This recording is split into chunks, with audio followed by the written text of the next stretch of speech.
Excellency President wa Uganda General Retired Yoweri Kaguta Museveni, Honorable Secretary General wa Union of Muslim Councils for East Central and Southern Africa, Oweekitiibwa Ambassador Kisuule akiikiridde General Kayunga tafiire naye ate nga ye special envoy mu Middle East. Ekintu ekyo mukikubireko mu ngalo bannaye. Kati bw'asuubula mu Middle East asuubula ludda wakati oyina akukiikira omutuufu. In fact envoy twakafunayo basatu. Waliwo Honorable Maama Mbabazi owe Somalia, kati His Excellency Kisuule wa Middle East, ndoza ne Honorable Ruhakana Rugunda n'abala naye ankutteko yonna ennyo Honorable Kisuule. Mubadde mutugamba ate tufuna bifo bwe mukafunanga nga mukuba mu ngalo nga musiima. Takibira ziwulidde? Oweekitiibwa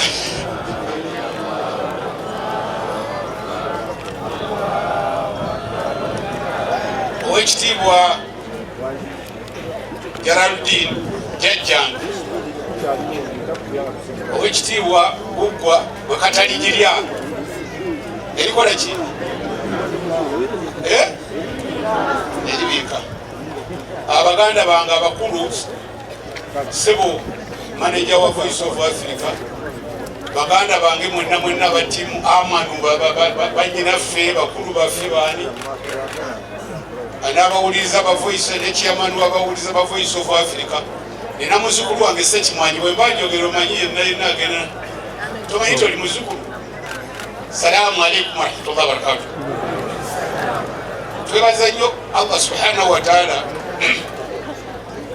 okuba nti atuleese ku mukolo guno. Ssebo Oweekitiibwa Najibu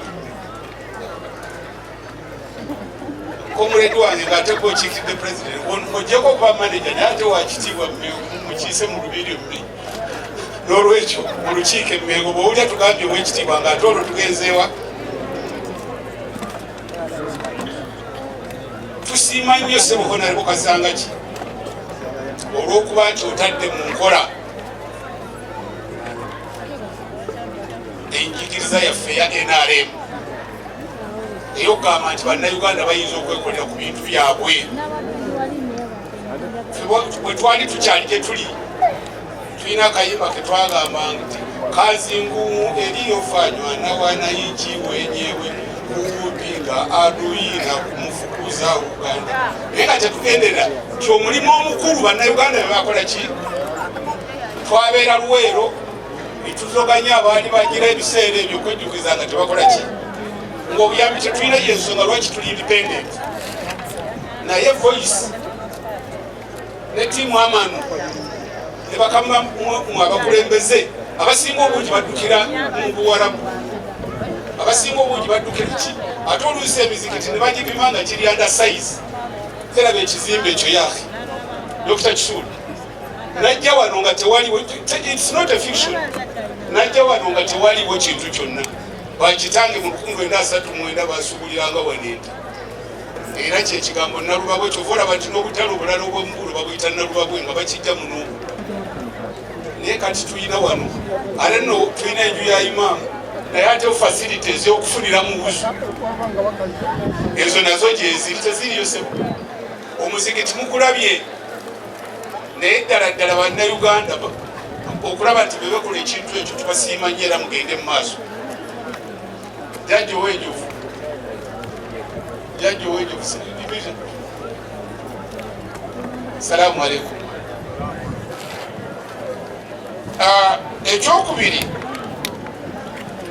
nsiima nnyo batiimu Amanu olwa discipline olw'empisa. Abantu abasinga obungi balemeddwa okukola ebintu olw'okuba tebalina ki?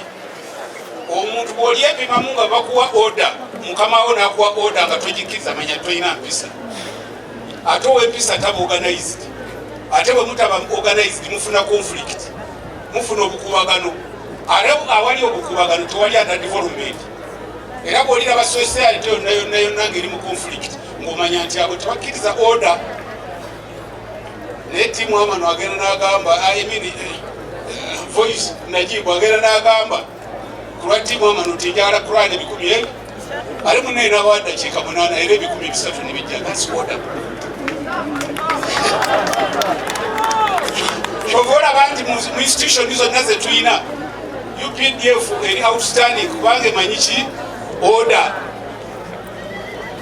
Kale n'olwekyo bwe mumanya order bwe muba ordere muba organized bwe muba organized kwegamba mufuna development bwe muba temuli organized conflict ogenda n'ogamba nti Mutumba ayogedde nti oyo y'ani ansinza ki siina kyenkusinza bwe mba sikusinza magezi musinza obusiru ekyo kikkiriza ogenda n'ogamba nti ansinza ki kusi siina kyekusinza. Era mu Bannayuganda musanga omuntu agamba nti omukulembeze gundi yali akoze eki n'omugamba nti enviiri ze yajja nazo zayina tamwanga na nviiri ekyo kikkiriza. Kale n'olwekyo ekintu ekyo kati ekisembayo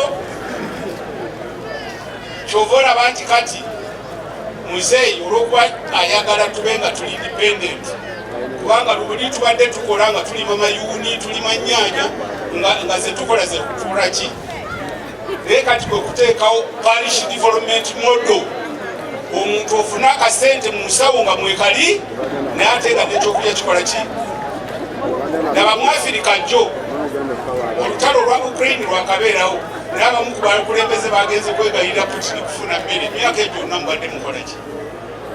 Kale n'olwekyo mu Abasiraamu naye ng'obubaka ssebo ow'ekitiibwa nsaba mbatuuseko obubaka bw'Abaganda bammwe abw'ekayunga ab'ekayunga bwe muli ate nebaza nnyo mwannyinaze oba muwala wange ndooza muwala wange muliraanwa wange kubanga tukolagana bulungi nnyo ate nimwebaza nnyo okwagala Voice of Africa kuba buli ddakiika mba monitaringa Abasi woli Abasi imireko Mustafa lo mutole kusalamu kati mufunze parish development moto tugamba nti tuleke kukolera nda wabula tukolere okufuna twagala okute naye nga ne mu ssente bannayo obwavu buluma ate buyina essaawa ate kati ne bw'oyimirira otya n'essaawa eno atalina ssente era bukubanja ntoyina naye abalina ssente nga bakugwa ngenda ndaba nga asanyuse agenda kufaana agendere mu motoka nnungi akawunti nsanyufu naye gwe atalina kyakulya era osigala omukyalo olujja kyova olaba nti society zonna ezijjuddemu obukubagano okusinza ku disitulikiti nga bwe tuziraba ng'emaka gataliimu ki. N'olwekyo nga owekitiibwa Najibu bwe yatugambye nti twagala nnyo okwogera byabufuzi naye ate nga ffe tetwogedde byabufuzi twogedde bya bukulembeze nti parish development model mugiwagire abantu tuve ku ddeve ey'okukolera olubuto lwokka tube nga tufuna ne ku ssente ebirala tujja kubibannyonnyola inshallah. Salaamu alaikum warahmatullahi wabarakatuh.